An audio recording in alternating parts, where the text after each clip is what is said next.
Bismillahirrahmanirrahim. Assalamualaikum warahmatullahi wabarakatuh. Alhamdulillahi rabbil alamin. Hamdan katsiran tayyiban mubarakan fih. Kama yuhibbu rabbuna wa yardah. Ashhadu an la ilaha illallah wahdahu la syarikalah wa ashhadu anna Muhammadan abduhu wa rasuluhu la nabiyya ba'dah, amma ba'd. Hadirin yang dimuliakan oleh Allah Subhanahu wa taala. Alhamdulillah, segala puji hanya milik Allah Subhanahu wa taala. Kita bersyukur atas segala nikmat dan karunia dari Allah Subhanahu wa taala. Kembali Allah pertemukan kita di kesempatan pagi hari yang mulia ini, di mana akan kita lanjutkan pelajaran kita mempelajari kitab Sirah Nabawiyah yang kita ambil dari kitab Subulus Salam min Sahih Sirati Khairil Anam.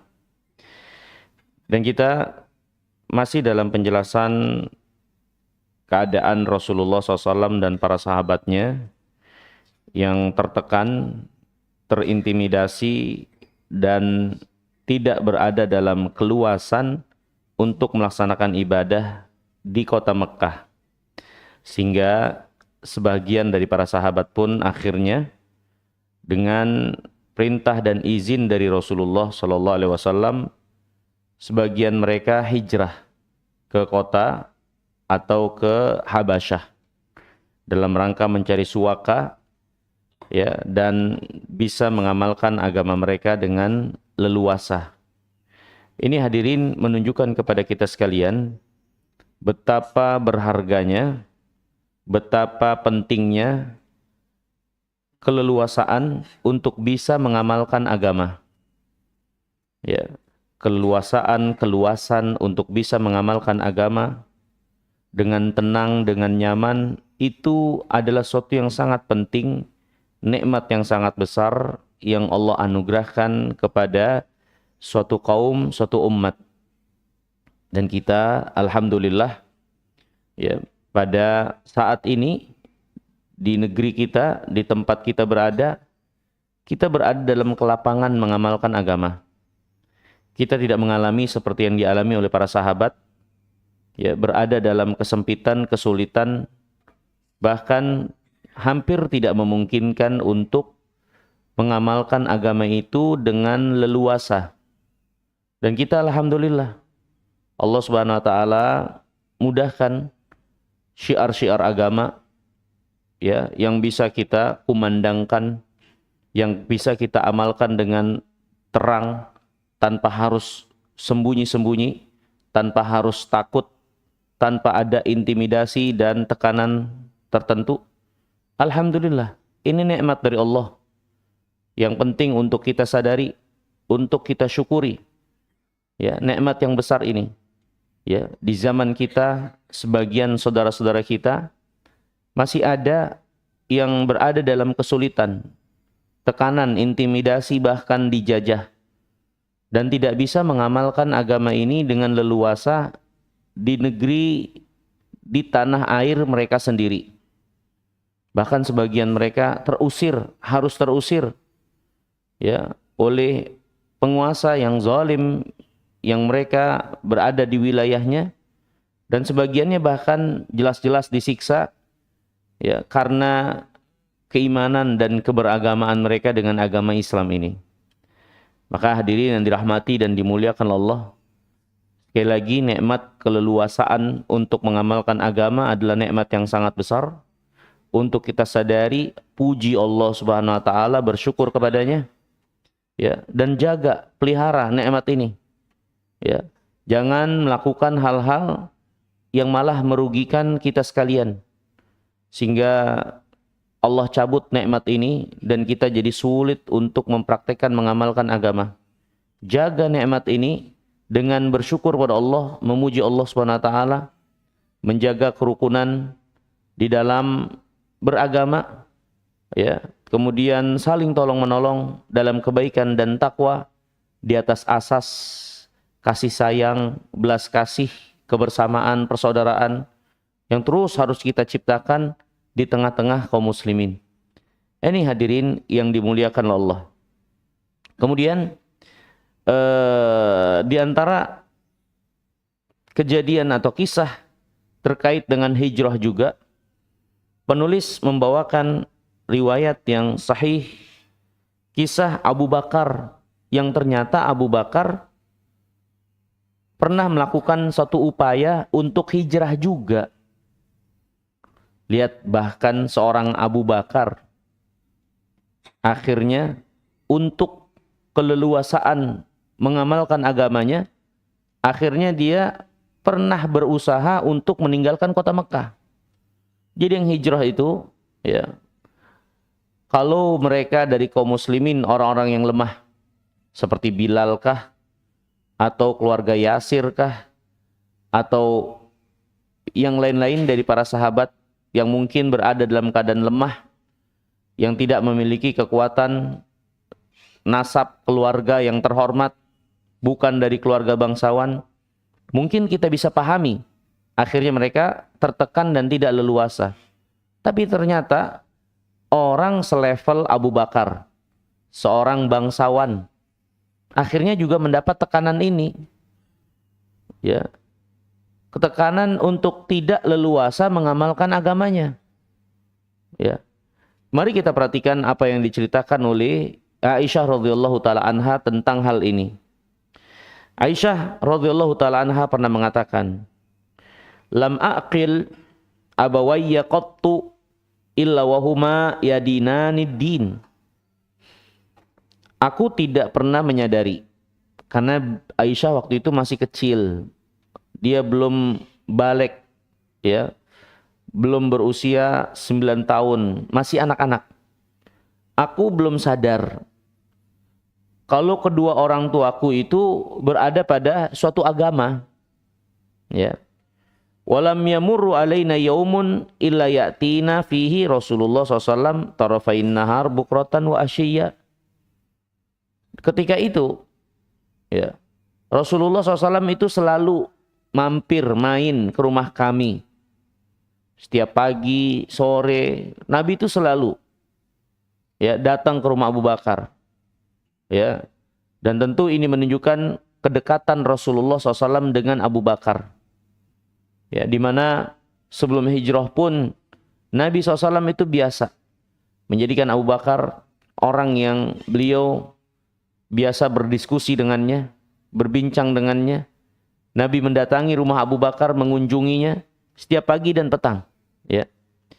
Falamma tuliyal muslimun kharaja Abu Bakar muhajiran nahwa ardil Habasyah hatta balagha barqal ghamat.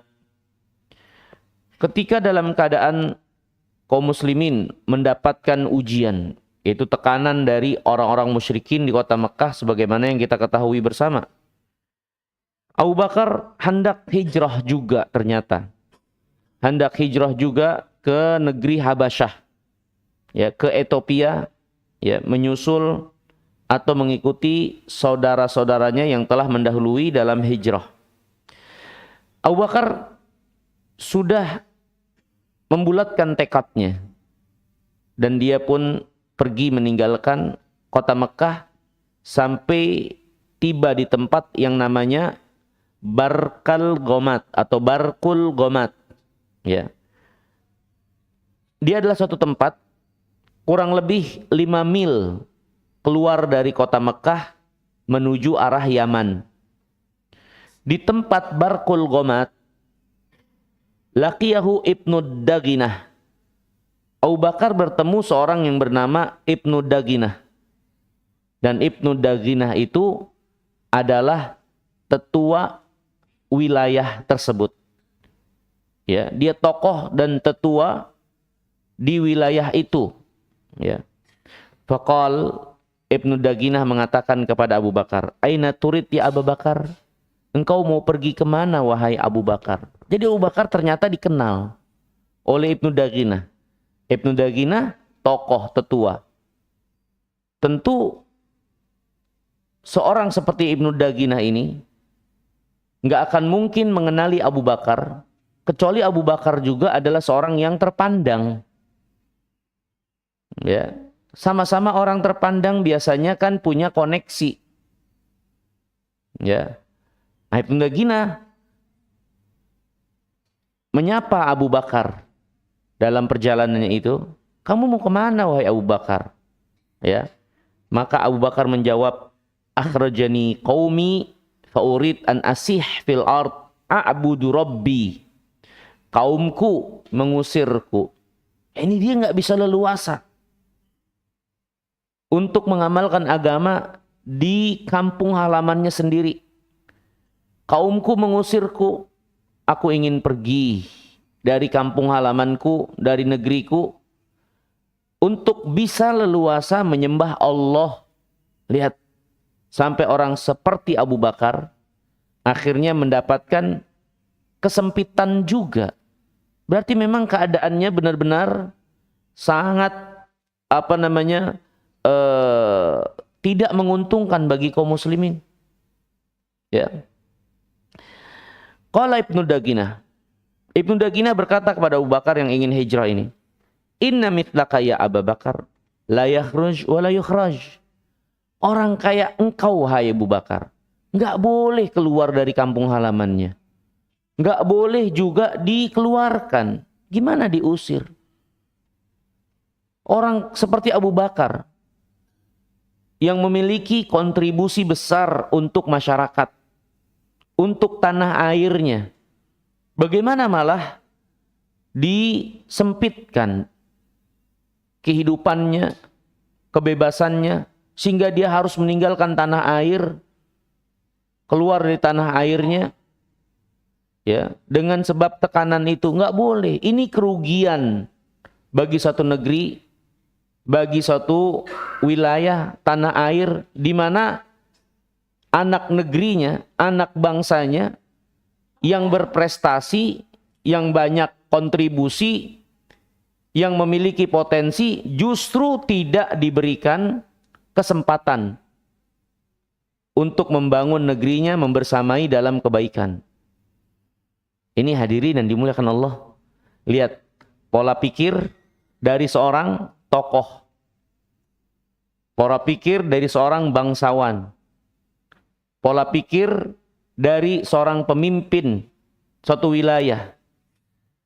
Ya, dia harus memiliki pandangan untuk merangkul, memanfaatkan potensi orang-orang yang ada di sekitarnya, potensi anak negeri, untuk ikut bersama berkontribusi membangun tempat dan kampung halaman mereka berada.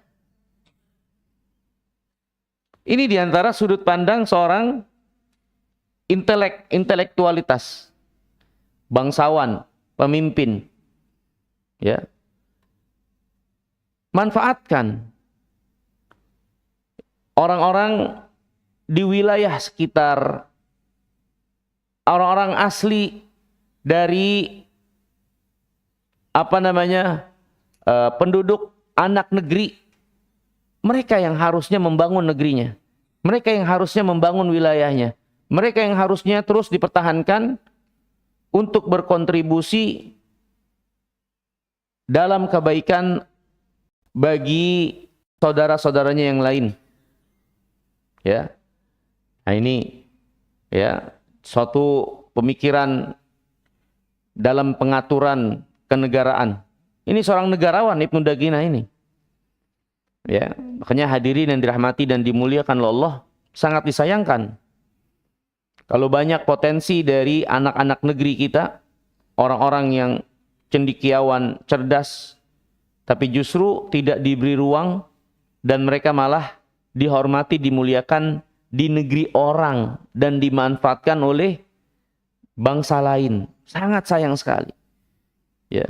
Dan orang-orang Indonesia, ya, tidak sedikit dari orang-orang yang memiliki kecerdasan, kepintaran, prestasi, tapi sangat disayangkan kurang diberikan ruang di negerinya sendiri untuk ikut bersama membangun.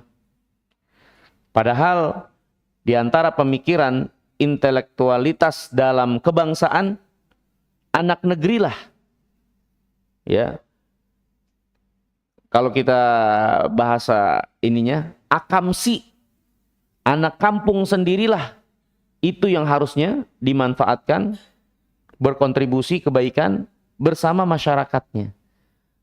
Allah Subhanahu wa taala tidaklah mengutus suatu rasul atau nabi kecuali dari kaum mereka sendiri. Bangsa yang diutus kepada mereka nabi tersebut. Ya. Allah berfirman tentang Hud, tentang Saleh, wa ila adin akhahum Hudan. Kepada kaum Ad, Allah utus saudara mereka kaum Ad. Ini anak bangsa mereka sendiri. Ya. Anak kampung mereka sendiri.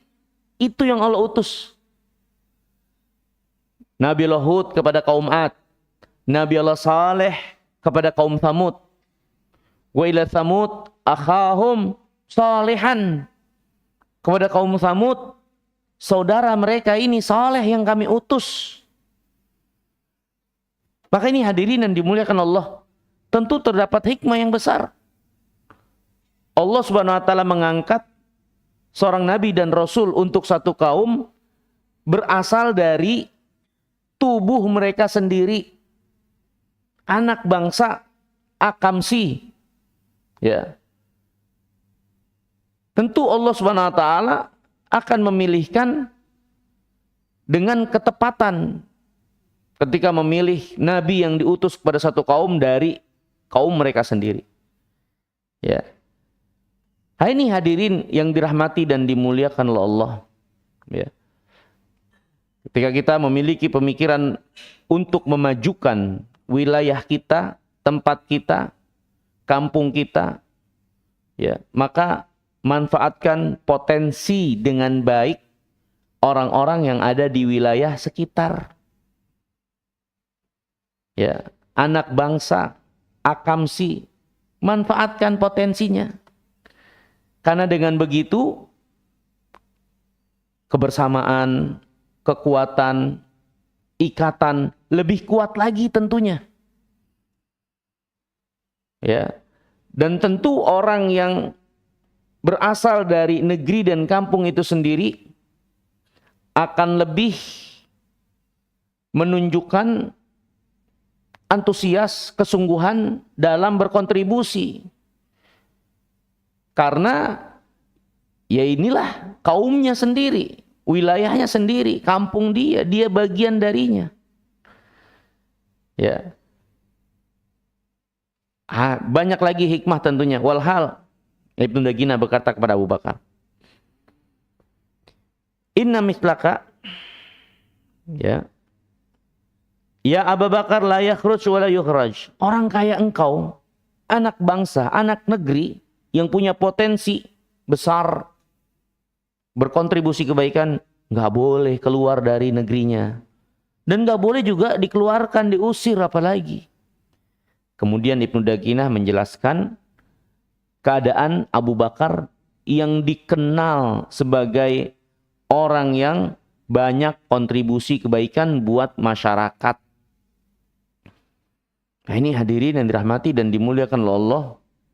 Ya, menunjukkan bagaimana Allah meninggikan derajat, diantaranya adalah orang-orang yang punya kontribusi besar buat masyarakatnya dalam kebaikan. Allah tinggikan. Ya, mereka yang suka berbagi, mereka yang berakhlak mulia, yang suka menolong, yang suka bekerja sama dengan masyarakat dalam kebaikan, Allah akan muliakan derajatnya. Ya. Ibnu Daginah berkata tentang Abu Bakar keadaannya, innaka taksibul ma'dum. Engkau Abu Bakar adalah orang yang suka memberi kerjaan orang-orang yang nganggur, orang-orang yang nggak punya daya. Engkau kasih peluang untuk mereka berusaha, bekerja. Watasilur rahim. Engkau orang yang suka menyambung kekeluargaan. Nah ini. Hadirin yang dimuliakan Allah. Lihat warga kita, lihat sekeliling kita, terutama para pemuda dan juga orang-orang tua. Kalau kita tahu ada di antara mereka yang tidak memiliki penghasilan, ya, atau tidak memiliki pekerjaan untuk mencukupi keluarga mereka, beri ruang, kasih kerjaan, beri kesempatan, tolong mereka, ya, tolong mereka. Ini yang dilakukan oleh Abu Bakar juga sesuatu yang dikenal dari Nabi yang mulia alaihi salatu wassalam. Ya, orang-orang yang, ya kalau kita punya usaha, kalau kita punya perusahaan, ya, apalagi itu kita lakukan di tempat di mana kita tinggal, maka orang-orang sekitar dulu dimanfaatin untuk ikut bekerja, untuk ikut berpartisipasi. Ya, mereka didahulukan sebelum yang lain. Ikut membangun tempat di mana kita tinggal untuk bersama, ya, mendapatkan, menghasilkan kebaikan manfaat. Ya. Kemudian juga di antara yang sangat penting, ya, dalam hubungan di antara manusia adalah menyambung rahim. Menyambung rahim. Menyambung hubungan kepada orang-orang yang memiliki hubungan kekeluargaan darah kepada kita secara khusus. Orang tua kita utama, anak kita, saudara-saudara kita yang sekandung, seayah atau seibu, paman-paman kita, dari arah ayah, dari arah ibu, itu orang-orang yang punya hubungan kekeluargaan rahim, kerabat. Jaga hubungan. Ya, sambung hubungan dengan mereka walaupun hanya sekedar menanyakan kabar. Walaupun hanya sekedar beramah tamah, bertegur sapa. Apalagi kalau bisa sampai saling mengunjungi, saling memberi, ya, bertukar kebaikan, itu lebih baik lagi. Ya, menyambung rahim, pokok dasar ajaran agama kita. Ya. Kemudian kata Ibnu Daginah, wa tahmilul kal. Engkau itu orang yang suka membantu orang yang keberatan barang bawaannya. Menunjukkan Abu Bakar benar-benar adalah orang yang murah hati terhadap apa yang dia lihat, terhadap lingkungan yang ada di sekitarnya. Memiliki respon yang positif, kelembutan hati untuk menolong, membantu. Ya, sampai ada orang yang membawa barang berat, dia bantuin. Ya. Wa tuqrid dhaif. Engkau juga adalah orang yang suka memuliakan tamu. Ya, memuliakan tamu. Ya. Dengan menjamunya apa yang mampu dan bisa untuk dia menjamu dengannya. Ya. Ini juga suatu perbuatan mulia, ya. Wa tu'in ala nawaibil haq. Dan kau suka kontribusi, ikut serta, gotong royong dalam kegiatan masyarakat yang positif, tentu maksudnya. Ya, Abu Bakar kalau ada hal-hal yang positif bersama masyarakatnya, dia ikut serta. Ya, tidak mengeksklusifkan diri bersama masyarakatnya. Kemudian kata Ibnu Daginah, fa ana lakajar, dan saya ini tetanggamu. Ini tetangga dalam wilayah negeri. Makanya para ulama ada atau di antara mereka mendefinisikan yang namanya tetangga itu bukan hanya orang yang rumahnya berdekatan dengan kita. Samping kanan, kiri kita, depan, yaitu tetangga yang utama. Tapi tetangga juga, ya, di antara definisinya adalah tetangga jauh seperti orang-orang yang berada pada satu wilayah tertentu di luar wilayah kita berada. Makanya Malaysia ya dijuluki dengan negeri jiran. Jiran itu artinya tetangga. Ya tetangga siapa? Tetangga kita Indonesia. Negeri jiran, negeri tetangga. Ya, itu Malaysia. Tetangga. Jadi bertetangga dalam bernegara, bertetangga antar RT, bertetangga antar RW, dan bertetangga yang lebih mikro, lebih skup kecil lagi, dan ini yang harus sangat diperhatikan, bertetangga dalam artian orang-orang yang rumahnya berdekatan dengan kita. Itu tetangga. Dan agama kita juga mengajarkan untuk berbuat baik kepada tetangga. Bahkan termasuk kata para ulama, bagian dari tetangga yang sifatnya temporer, orang-orang yang ada di sebelah kanan, sebelah kiri kita, ketika kita sedang duduk di majelis, di bangku, di kanan kiri kita itu tetangga. Maka suatu kebaikan juga yang diajarkan untuk kita ya beramah tamah, tidak menyempitkan tempatnya. Karena itu tetangga juga biar gimana kita. Jangan kita mengganggunya dengan hal-hal yang membuat mereka terganggu. Ya, ya disesuaikan dengan tempat di mana kita berada. Itu juga tetangga. Ya, anak-anak kita di bangku sekolahan, kamu duduk sama siapa di sekolahan? Itu tetangganya dia, itu yang paling dekat. Ya, kalau kamu punya makanan bagi, ya dia nggak bawa alat sekolah, ya alat tulis, ya dipinjamkan. Itu nilai-nilai yang jangan kita lewatkan, ajarkan juga anak-anak kita. Dimana sekarang nilai itu udah mulai pudar. Anak-anak malah diajarkan untuk egoisme, mementingkan diri sendiri. Ya. Sekarang bahkan duduk itu sekolah, ya kebanyakan duduk itu satu orang satu, itu bangku satu. Ya bukannya salah, bukan. Tapi hematnya, ya kayak orang-orang dulu tuh, ya sekolah satu bangku berdua.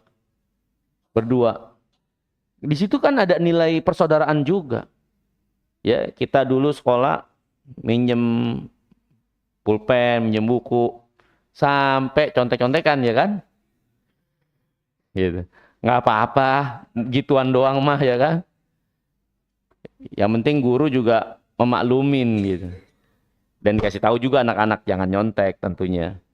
Tapi ya pastinya ada nilai positifnya ya. Tapi diajarkan anak-anak itu, ini tetangga. Nah, kalau teman kita nggak bawa buku, ya dia pakai buku saya. Kalau saya nggak bawa buku, dia pakai, kan begitu. Tapi kalau bangkunya sendiri, temennya nggak bawa buku, susah. Akhirnya temannya diem aja sendiri. Ya, kadang sampai pada satu keadaan di mana udah masing-masing tuh ngurus sendirinya. Yang temennya ada yang nggak ditemenin, karena nggak segrup, karena nggak sekelompok. Ya, yang seperti ini rentan, ya, menciptakan anak-anak yang atau menjadikan ada anak yang dijauhkan, dikucilkan, nggak punya teman. Tapi kalau duduknya itu berdua-dua kayak zaman dulu itu, paling nggak kalau dia mungkin kurang akrab dengan yang lainnya, dengan teman sebangkunya paling nggak. Ya. Karena di antara kepentingan pendidikan itu bukan sekedar materi pelajaran, tapi bersosial dengan baik dengan teman-teman yang ada di sekolah. Itu di antara pelajaran yang juga harus diperhatikan di dalam pendidikan. Ya. Walhasil maksudnya adalah Ibnu Daginah mengatakan fa'ana laka jar. Saya tetanggamu. Bukan tetangga yang rumahnya dekat, tapi tetangga wilayah. Dia kan di wilayah lain, ya. Irji wa'bud rabbak bi baladik. Pulang. sembahlah Allah di kampung halamanmu. Jangan kamu keluar kayak begini. Ya, rugi itu kaum yang mengeluarkanmu, mengusirmu, atau membuatmu sampai keluar dari kampung halamanmu. Ya. Faraja. Abu Bakar pun nggak jadi keluar kota Mekah, balik ke kota Mekah. Wartahala ma'a Ibnu Daginah. Tapi dia nggak pergi begitu saja. Dia pergi balik bersama Ibnu Daginah. Ibnu Daginah ingin menegosiasikan dengan para petinggi-tinggi tokoh di sana. Abu Bakar dia jaminkan jangan diganggu ibadahnya. Dia ingin belain Abu Bakar. Dia juga ingin ngebela orang-orang penduduk kota Mekah. Orang kayak Abu Bakar nih gimana? Harus keluar dari kampung halamannya. Dia banyak kontribusi. Ibnu Daginah ini nampak orang baik. Ya. Dia keluar bersama Abu Bakar, ya, untuk menemui para tokoh itu, menjadi penjamin agar Abu Bakar diberikan keamanan, ya. Maka Ibnu Daginah pun berkeliling menegosiasikan kepada para pembesar Quraisy. Ibnu Daginah berkata, Inna Abu Bakar la yakhruj mithlahu wa la yukhraj. Ibnu Daginah mengatakan kepada para tokoh ini, orang kayak Abu Bakar itu nggak boleh sampai keluar dari kampung halamannya, juga nggak boleh diusir. Ya. Atukhrijuna rajulan yuksibul ma'dum wa yasilur rahim wa yahmilul kal wa yukrif dhai wa yukrid dhaif wa yu'in ala nawaibil haq. Kemudian disebutkanlah pujian terhadap apa yang menjadi kiprah Abu Bakar di masyarakat. Gimana kalian usir dia? Falam tukadzib Quraisyun bijiwari Ibni Daginah. Ya, orang Quraisy pun tidak mendustakan, mengakui ketokohan Ibnu Daginah, penguasa wilayah Barqal Ghamad tadi. Yang mereka juga biasa lewat wilayah itu kalau mereka mau dagang ke arah Yaman. Tentu rekomendasi Ibnu Daginah nggak bisa mereka sepelekan. Jaminan Ibnu Daginah sulit untuk mereka tidak anggap. Kenapa? Karena kalau kayak gitu, entar mereka susah. Mau dagang ke Yaman lewat wilayah Ibnu Daginah bisa nggak lolos. Ya, ini hadirin yang dirahmati dan dimuliakan Allah. Menunjukkan juga pelajaran buat kita sekalian. Ya, seorang ketika memiliki suatu kedudukan, ya, suatu jabatan, kedudukan yang terpandang, ya, membawahi dan memimpinlah, maka hendaklah dipergunakan jabatan kedudukan itu untuk kebaikan. Ya. Lihat Ibnu Daginah ini, dia belum Islam padahal.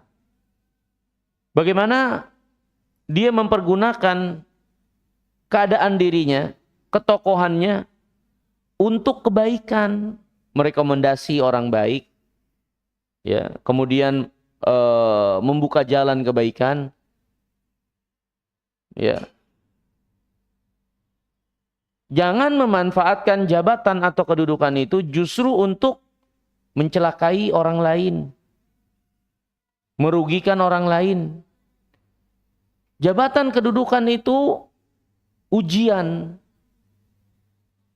yang hanya akan lulus seseorang dari ujian jabatan itu kalau jabatannya itu benar-benar dia pergunakan untuk kebaikan, untuk manfaat, memberi manfaat buat orang banyak, orang-orang yang ada di bawahnya, untuk apa yang menjadi tanggung jawab yang dia usahakan. Itu bukan malah dia jadikan jabatannya itu sebagai alat untuk membahayakan orang lain, merugikan orang lain, ya, dijadikan kesempatan untuk menguntungkan diri sendiri, jangan. Jabatan itu fitnah. Ya. Justru itu harus digunakan dalam rangka kebaikan yang Allah cintai dan ridai, bermanfaat untuk hamba-hamba Allah. Ya. Ini orang belum Islam loh, Ibnu Daginah. Ya. Kemudian waqalu lahu, akhirnya orang-orang Quraisy nampak mengalah atau sedikit memberikan kemudahan. Ya, karena jaminan Ibnu Daginah. Mur Abu Bakar falya'bud rabbah fi dari. Ya sudah kalau gitu perintahkan saja Abu Bakar. Dia dibolehkan ibadah tapi jangan keluar, ibadah di rumahnya aja ya. Silakan ibadah tapi di rumahnya. Ya. Falyasil fiha, falyusalli fiha wal yaqra' ma syaa wa la yu'dhina bidzalika wa la yasta'lin bihi fa inna nakhsha an yuftina nisa'ana wa abna'ana. Silakan dia ibadah di rumahnya, dia sholat, dia mau baca Quran, terserah deh kalau itu rumah dia.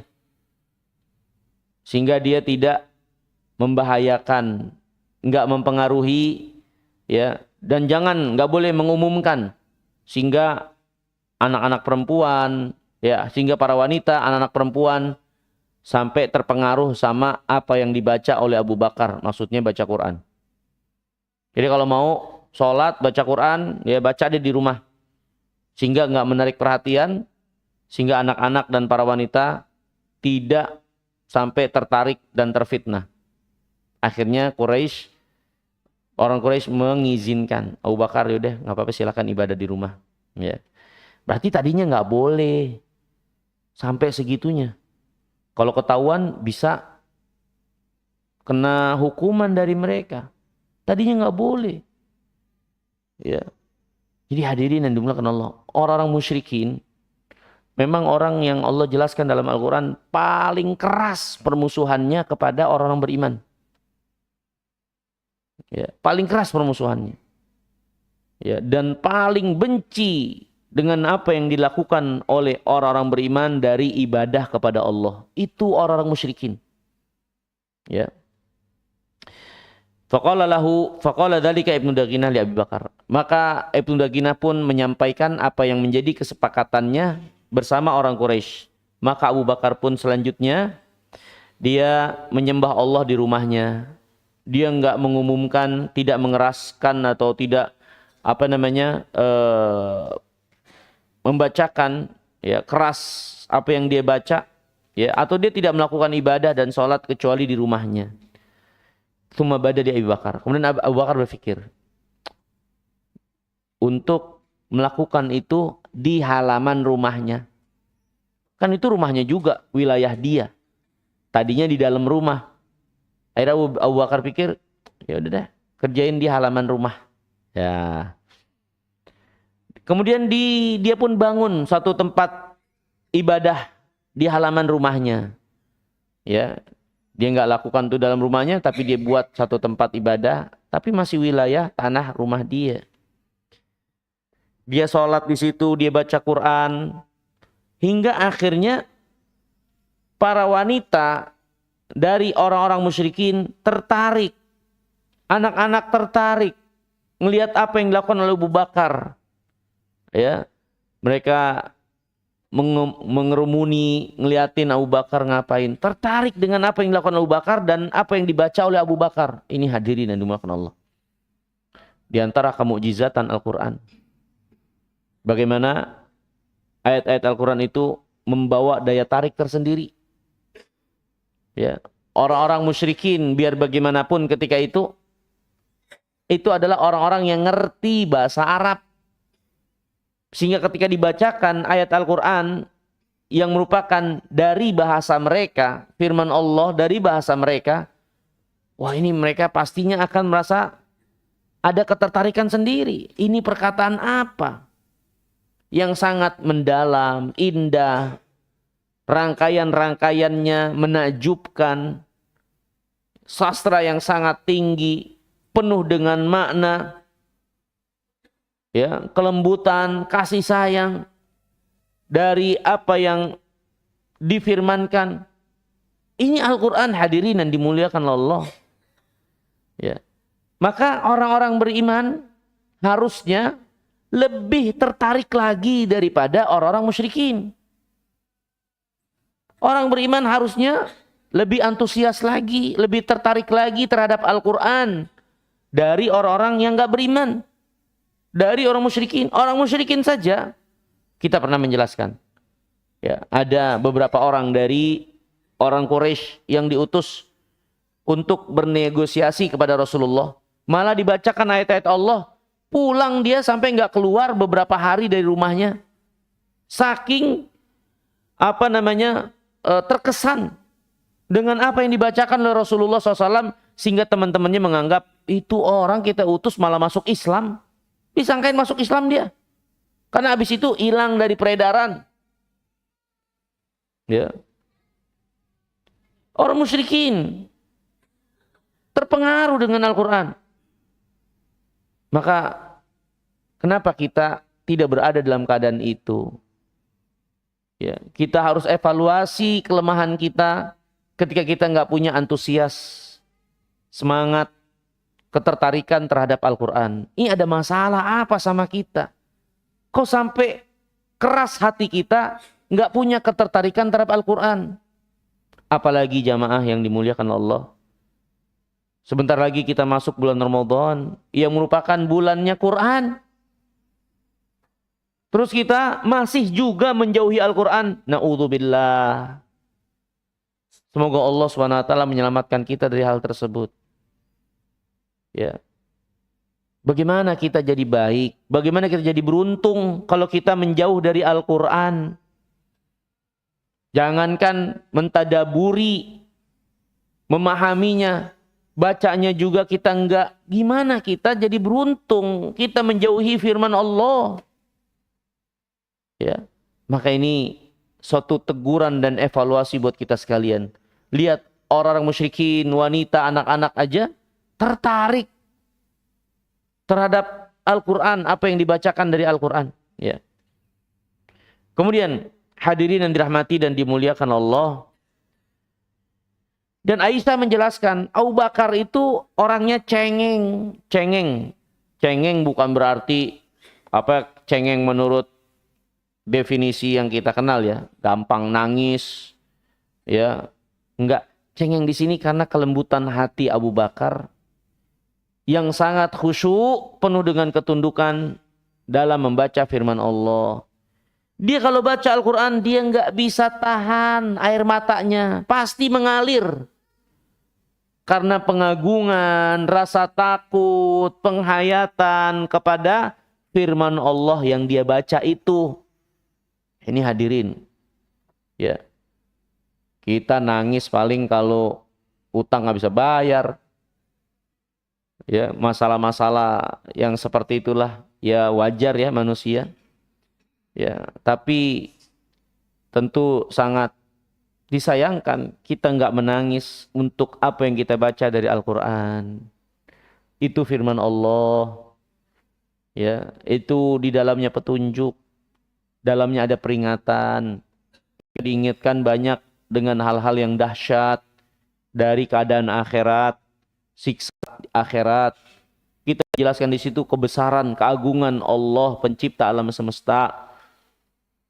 Bagaimana kita tidak tertarik, hati ini tidak lembut, atau bahkan sampai menangis ketika dibicarakan tentang kebesaran keagungan Allah, tentang akhirat, tentang neraka yang siksanya sangat pedih.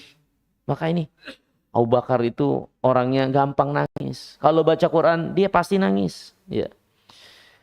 Fa'afza'a dzalika asyrafu Quraisy minal musyrikin. Akhirnya tokoh-tokoh Quraisy kaget. Abu Bakar bikin tempat ibadah di halamannya. Akhirnya anak-anak, para wanita tertarik dengan apa yang dibaca oleh Abu Bakar, ya. Maka akhirnya mereka kirim utusan ke Ibnu Daginah. Ya, mereka tidak langsung mengeksekusi Abu Bakar. Karena perbuatannya itu yang membuat menurut mereka, ya, anak-anak perempuan dan orang musyrikin itu dari para wanita itu tertarik. Tapi mereka hargai yang namanya perjanjian. Perjanjian tetap perjanjian. Abu Bakar kan urusannya ada yang ngejamin.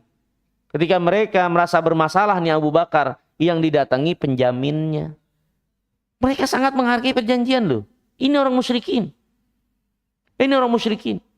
Dan agama kita jelas. Allah berfirman, ya ayyuhalladzina amanu aufu bil uqud. Wahai orang-orang beriman, penuhilah perjanjian-perjanjian kalian.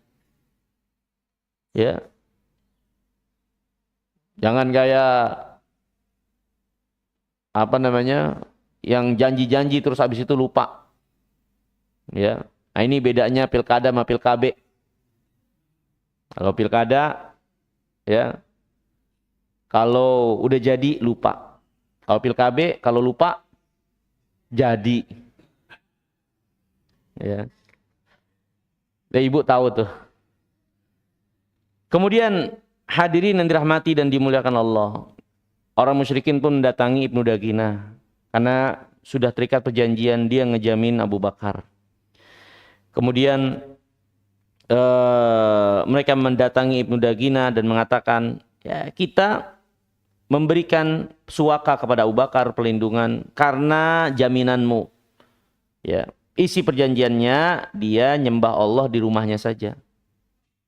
Tapi Abu Bakar kan tidak secara mutlak bisa dikatakan mengingkari jaminan dan perjanjian. Karena Abu Bakar ngerjain itu di halamannya.